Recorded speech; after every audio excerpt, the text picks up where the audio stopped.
ধারে হোক, দেয়ালের ধারে হোক, বা ফোনে আড়ি পেতে হোক, অনেক কিছু ভাবে আমরা একে অপরের দোষ খুঁজে বেড়ানোর চেষ্টা করি। তো এই গোয়েন্দাগিরি করা থেকে আল্লাহ রাসূল আল্লাহ তাবারক তাআলা বললেন যে ওয়ালা তাজাসসু, তোমরা গোয়েন্দাগিরি করো না, কারণ দোষ অনুসন্ধান করো না। ওয়ালা ইয়াগতাব বা'দুকুম বা'দা, ওয়ালা তাজাসসু ওয়ালা ইয়াগতাব বা'দুকুম বা'দা আইয়ুহিব্বু আহাদাকুম আন ইয়াকুলু লাহমা আখিহি মাইতান ফাকারিহতুমু। তোমাদের মধ্যে এমন কি কেউ আছে যে তার মৃত ভাইয়ের মাংস খেতে ভালোবাসবে? তোমাদের মধ্যে এমন কি কেউ আছে যে সে তার মৃত ভাইয়ের মাংস ভক্ষণ করতে ভালোবাসবে? আপনি জীবিত থাকতেই তো আপনার ভাইয়ের কি মাংস খাবেন, কিন্তু মেয়ে হয়ে গেছে তারপর কি আপনি মাংস খাবেন? ফাকারিহতুমু, অবশ্যই তোমরা অপছন্দ করবে। ওয়াত্তাকুল্লাহ, তোমরা আল্লাহকে ভয় করো। ইন্নাল্লাহ গফুরুর রহিম, নিশ্চয় আল্লাহ তাবারক তাআলা অত্যন্ত দয়ালু ও দাতাবান, রহমদিল। তাহলে এখানে যে কয়েকটা আদর্শের কথা বলা হলো, যে কোন সম্প্রদায়কে ছোট করবে না, ঠাট্টা বিদ্রুপ করবে না, কোনো মহিলা কোনো অপর মহিলাকে ঠাট্টা বিদ্রুপ করবে না। তারপরে এখানে বলা হলো যে তোমরা একে অপরের কেউ গোয়েন্দাগিরি করবে না। আমাদের মধ্যে যত অশান্তি, এই একে অপরের কথা অপরকে বলে বাড়ানো, এটা হচ্ছে চগলখড়ির কাজ। আল্লাহ তাবারক তাআলা সূরা হুমাজার মধ্যে কি বললেন? ওয়াইলুল লিকুল্লি হুমাযাতিল লুমাযা, যে ওইসব ব্যক্তি ধ্বংস হোক, ওইসব ব্যক্তি ধ্বংস হোক যারা সামনাসামনি নিন্দা করে এবং পিছনে গীবত করে। হুমাযাতিল লুমাযা, যারা সামনাসামনি নিন্দা করে, এই তুই এরকম, তুই ছোট, তুই অশিক্ষিত, তুই মুচি মেথর, সামনাসামনি নিন্দা করে, পিছনে ও চোর, ও ডাকাত, ও বাটপার, ও ঘুষখোর, ও মসজিদের মাদ্রাসার কাজ করে, টাকা পয়সা আত্মসাৎ করে। আল্লাহ রাসূল সাল্লাল্লাহু আলাইহি সাল্লাম বলছেন যে কোনো ব্যক্তির যদি অগোছরে কথা বলা হয়, পিছনে যদি কথা বলা হয়, তাহলে সেটাকে বলা হয় গীবত। এবং সেই ব্যক্তি সেটা করেনি, অথচ আপনি বলছেন সে করেছে, কিন্তু আপনি তার পিছনে বলছেন। ধরেন আমি চুরি করেছি, কিন্তু আমাকে না বলে আপনি আপনার পিছনে বলছেন, তাহলে গীবত। এবার যদি সেইটা না করে থাকে, তাও যদি আপনি বলেন, তাহলে তুহমাত। আর যদি তুহমাত কারো বিরুদ্ধে লাগান, তার কাছ থেকে যতক্ষণ না ক্ষমা চাবেন, আল্লাহ ক্ষমা করবেন না। বান্দার হক যদি আপনি নষ্ট করেন, আল্লাহ কোন অবস্থাতে ক্ষমা করবেন? হ্যাঁ, কিন্তু আপনি আল্লাহর হক নষ্ট করেছে, আল্লাহ ক্ষমা করতে পারে। কারণ বান্দার হক যখন নষ্ট করবেন, আল্লাহ তখন বান্দার হাতে দিয়ে দেয় যে সে যতক্ষণ না ক্ষমা করছে, আমি ক্ষমা করব না। তাহলে এই দুটি আয়াত দ্বারাই আমরা যদি নিজেকে একটু বিশ্লেষণ করি, নিজেকে যদি এই দুটি আয়াত আমাদের জীবনে প্রাধান্য দিই, তাহলে দেখবেন একটা আদর্শ সমাজ গড়ে উঠবে। আদর্শ সমাজের কথা সূরাতুল মাউনের মধ্যে আল্লাহ তাবারক তাআলা এত সুন্দর তুলে ধরলেন। আল্লাহ তাবারক তাআলা বলছেন যে বিসমিল্লাহির রহমানির রহিম, আরাআইতাল্লাযী ইউকাযযিবু বিদ্দীন। তুমি কি ওই সব লোকেদের দেখেছো? তুমি কি ওই সব মানুষদেরকে দেখেছো? আল্লাহ তাবারক তাআলা আমাদেরকে বলছেন, দেখেন কতটা সাবধানতা অবলম্বন করতে বলছেন, যে ওই সব মানুষকে তোমরা দেখেছো, ইউকাযযিবু বিদ্দীন, যারা কিয়ামত দিবসকে মিথ্যা প্রতিপন্ন করে, মিথ্যা মনে করে। আমাদের মধ্যে অনেকেই আছে, কিয়ামত দিবস কি হবে, আমরা মোটে মরে যাবো, মাটি হয়ে যাবো, ফানা ফিল্লা হয়ে যাবো, আবার আমাদেরকে পুনরুত্থিত করা হবে এবং আমাদেরকে জিজ্ঞাসাবাদ করা হবে, আমরা যে কর্মগুলো করেছি সেগুলো হিসাব নিয়ে হবে। এটা কি হতে পারে? যেমন কাফেররা বলতো, আইদা মিতনা কুননা তুরাবা যালিকা রাজউন বাইদ, আমরা মরে যাবো, মাটি হয়ে যাবো, আবার আমাদেরকে উত্থিত করা হবে, আমাদের হিসাব নিয়ে হতেই পারে না। আমাদের মধ্যে অনেকে আছে। তারপরে আল্লাহ তাবারক তাআলা বলছেন, আরাআইতাল্লাযী ইউকাযযিবু বিদ্দীন ফাযালিকাল্লাযী ইয়াদউল ইয়াতীম ওয়া লা ইয়াহুদ্দু আলা তুআমিল মিসকিন, যে ওই সব মানুষেরাই কিয়ামতকে মিথ্যা প্রতিপন্ন করে। এখানে একজন কাফির এবং ফাসিকের কয়েকটা গুণ বর্ণনা করেছেন। তো তার মধ্যে কি, যে ফাযালিকাল্লাযী ইয়াদউল ইয়াতীম, যারা ইয়াতীমদেরকে গলা ধাক্কা দিয়ে তাড়িয়ে দেয়, ইয়াতীমদেরকে ভালোবাসে না, ইয়াতীমদেরকে সদা সর্বদা ছোট করে, যে তুই তোর বাপকে খেয়েছিস, তুই তোর মাকে খেয়েছিস, আমার পেছনে লেগেছিস, তাকে সদা সর্বদাই ছোট করে। কিন্তু আল্লাহ রাসূল সাল্লাল্লাহু আলাইহি সাল্লাম বললেন যে কাল কিয়ামতের মাঠে যখন হিসাব নিকাশ হবে, জান্নাতে গিয়ে আমি এবং ইয়াতীমকে যে দেখভাল করে, আমরা এই রকম থাকবো। অর্থাৎ এই হাতের মধ্যে যে মুসাফাত, এই ভাগটুকু শুধু আমাদের থাকবে, বাদ বাকি আমরা পাশাপাশি অবস্থান করব। যে ইয়াতীমকে ভালোবাসে, ইয়াতীমকে দেখে, ইয়াতীমকে সেবা করে, তো আমরা ইয়াতীমকে যদি কেউ কোনোভাবে সাহায্য করে, সহযোগিতা করে, মালধন দেয়, খবরদার যেন বাধা প্রদান করবেন না। আপনি দিতে পারছেন না, আবার কেউ দিচ্ছে, তো আপনি কেন বাধা দেবেন? সে যদি কাফেরেরও ছেলে হয়, তবু তাকে আপনাকে সাহায্য করতে হবে। সে ইয়াতীম। ওয়ালা ইয়াহুদ্দু আলা তুআমিল মিসকিন, এবং তারাই কিয়ামত দিবসকে মিথ্যা প্রতিপন্ন করে, তারা মানতে চায় না যারা মিসকিনদেরকে কি করে, খাদ্য দানে উৎসাহিত করে না। আল্লাহ তাবারক তাআলা ফাজরের মধ্যে বললেন, কাল্লা বাল্লা তুকরিমুনাল ইয়াতীম ওয়ালা তুহাদ্দুনা আলা তুআমিল মিসকিন। সে একই কথা, যে যারা ইয়াতীমকে গলা ধাক্কা দিয়ে তাড়াই দেয় এবং যারা মিসকিন তাদেরকে খাদ্য না দানে উৎসাহিত করে না। মিসকিন কারা? ইয়াতীম বা কারা? ইয়াতীম হচ্ছে ওই ব্যক্তি যার দেখভালের জন্য, দিন পরিচালনা করার জন্য, খাবার জোগানোর জন্য তার মাথায় কেউ থাকে না। মা বেঁচে আছে, বাবা নেই, সে ইয়াতীম। কিন্তু পিতা বেঁচে আছে, মা বেঁচে নেই, সে ইয়াতীম না।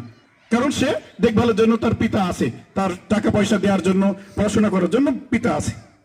কতদিন পর্যন্ত? যতদিন পর্যন্ত সে ইনকাম করতে না শিখছে।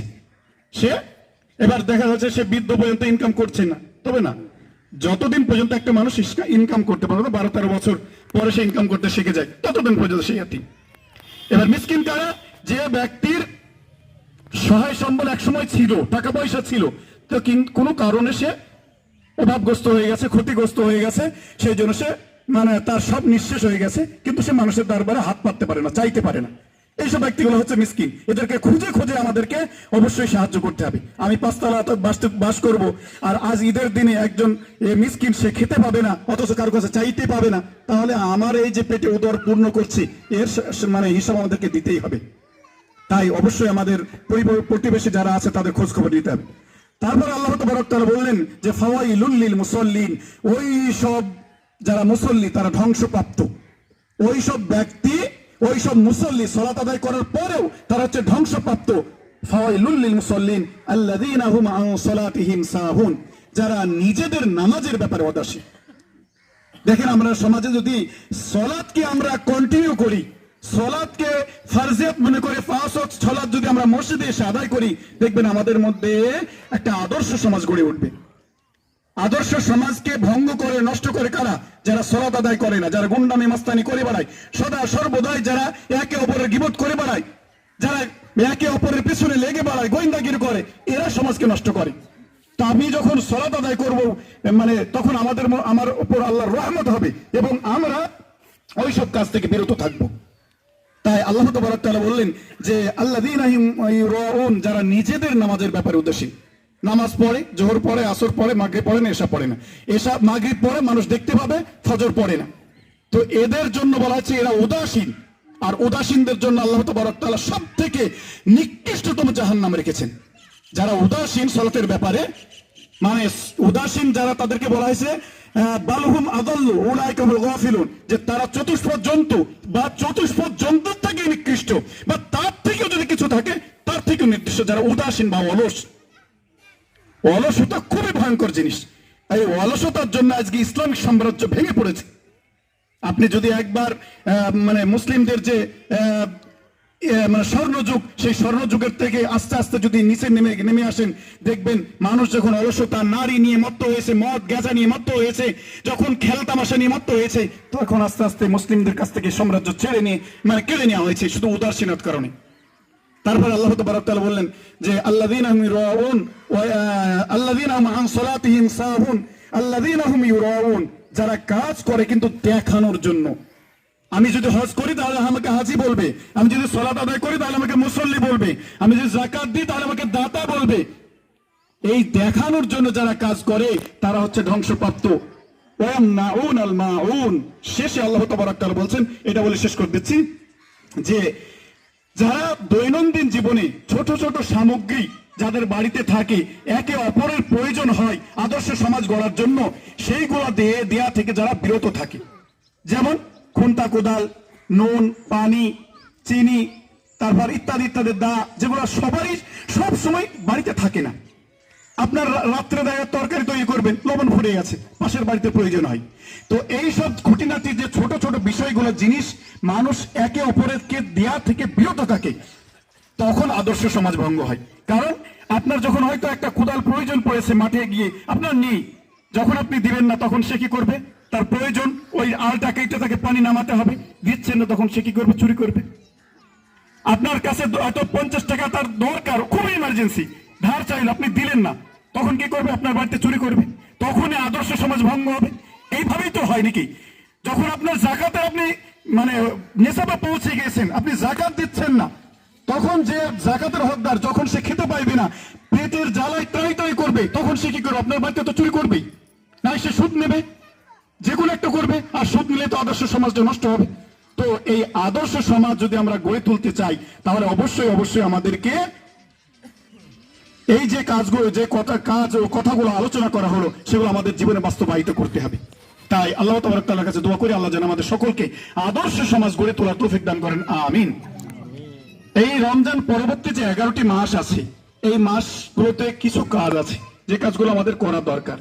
যেমন এই আজ শাওয়াল মাসের 1 তারিখ, আজ থেকে 30 তারিখ পর্যন্ত আমাদেরকে যে শাওয়াল মাসের যে সিয়াম, শাওয়াল মাসের কয়টি সিয়াম? 6টি। এই যে 6টি সিয়াম আল্লাহ রাসূল কোনো সময় ছাড়তেন না। তা আমরা যখন এই সিয়াম পালন করলাম, আমাদের অভ্যস্ত হয়ে আছি, আমরা এই পরে আমরা যে কি করব, এই 6টি সিয়াম পালন করে নিব। এই 6টি সিয়াম যদি আমরা পালন করি, তাহলে সামনের বা বিগতর 1 বছরের যে সাগিরা গুনাহ আমাদের মাফ হয়ে যাবে। কম বড় ব্যাপার।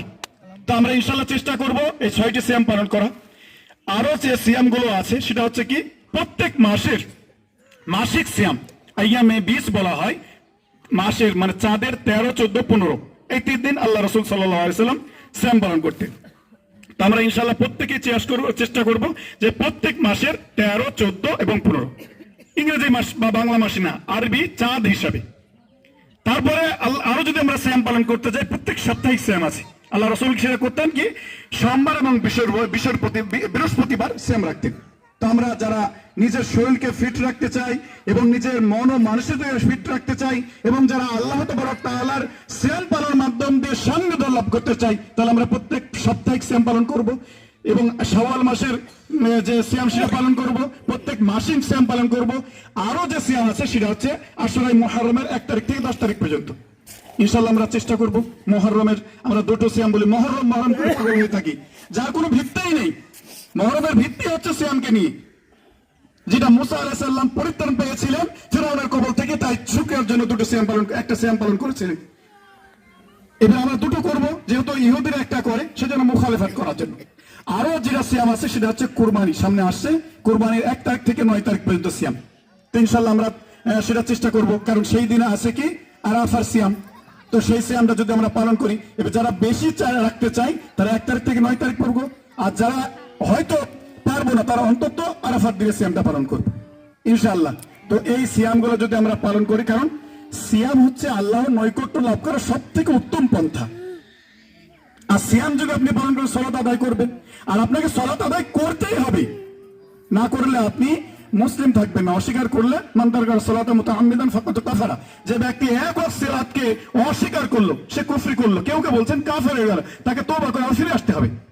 তাই আসুন আমরা সকলে এখানে উপস্থিত হয়েছি, ইনশাআল্লাহ আল্লাহ তাবারক তাআলা আমাদেরকে ভালোবাসেন, সেই জন্য আমাদেরকে সিয়াম পালন করে নিয়েছেন। আমাদেরকে ভালোবাসেন তাই এই ঈদের সালাত আদায় করে নিয়েছেন। অনেক মুসলমান আছে যারা আজ ঈদের সিয়াম মানে সিয়াম তো পালন করেনি, সালাত আদায় করতে পারছেন না। তো ইনশাআল্লাহ আল্লাহর কাছে আমরা দোয়া চাইবো যেন আল্লাহ আমাদেরকে প্রত্যেক বছর এই সিয়াম পালন করা এবং ঈদুল ফিতর আদায় করা আমাদেরকে যেন তৌফিক দান করেন, আমিন। ইনশাআল্লাহ এখানে এসে আমার খুব ভালো লাগে, যেহেতু আপনাদের মাঝে থাকি। এবার আপনাদের এর মধ্যে যে একটা মেয়েদেরকে নিয়ে নামাজ পড়তে পারছি, এটা আলহামদুলিল্লাহ। ইনশাআল্লাহ এই মসজিদে যতদিন না পার্মানেন্ট ইমাম রাখছে, ইনশাআল্লাহ যতদিন যখন ডাকবে ইনশাআল্লাহ চলে আসবো, যখনই পার্মানেন্ট হয়ে যাবে সে থেকেই যাবে ইনশাআল্লাহ। জুমার খুতবা দিতে মধ্যে মধ্যে আসি, তো আপনারা দোয়া করবেন আমাদের জন্য। আমরা অনেক দূর থেকে এসেছি, এখান থেকে 100 কিলোমিটার দূর। ইনশাআল্লাহ আবার যেন কুরবানিতে সহি তাওবাতে যেন আবার আপনাদের মাঝে আসতে পারি, আল্লাহ যেন সেই তৌফিক দান করেন, আল্লাহুম্মা আমিন। এবং সকল কাছের জন্য দোয়া করি, খাস করে মা বোনদের জন্য, মা বোনরা যেন সঠিক টাইমে সালাত আদায় করে, আল্লাহ যেন সেই তৌফিক দান করেন, আল্লাহুম্মা আমিন। মা বোনরা যেন সদা সর্বদাই পর্দা পুশিদের মধ্যে থাকতে পারে, আল্লাহ যেন সেই তৌফিক দান করেন, আল্লাহুম্মা আমিন। মা বোনরা যেন বেশি বেশি গীবত থেকে, গীবত সামান্য বেশি হোক সেটা গুনাহ, কারণ আল্লাহ তাবারক তাআলা বলছেন আল গীবাতু আল্লাহ রাসূল বললেন আল গীবাতু আশাদ্দু মিনাজ জিনা, গীবত হচ্ছে জিনার থেকে বড় গুনাহ। সেই গীবত থেকে যেন বেঁচে থাকতে পারে, আল্লাহ যেন সেই তৌফিক দান করে, আল্লাহুম্মা আমিন। হে আল্লাহ, আমরা এই ইবাদত করে তোমার রহমত পেয়ে যেন জান্নাত পেতে পারি, হে আল্লাহ সেই তৌফিক দান করো, আল্লাহুম্মা আমিন। আল্লাহুম্মা সাল্লি আলা মুহাম্মাদ ওয়া আলা আলি মুহাম্মাদ كما صليت على إبراهيم وعلى آل إبراهيم إنك حميد مجيد اللهم بارك على محمد وعلى آل محمد كما باركت على إبراهيم وعلى آل إبراهيم إنك حميد مجيد মেয়ের আগে চলে যান, তারপর পুরুষরা যাবেন। মেয়েরা চলে যান। সুবহানা রাব্বিকা রাব্বিল ইজ্জাতি আম্মা ইয়াসিফুন ওয়া সালামুন আলাল মুরসালিন ওয়ালহামদুলিল্লাহি রাব্বিল আলামিন।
إنا أعطيناك الكوثر فصل لربك وانحر إن شانئك هو الأبتر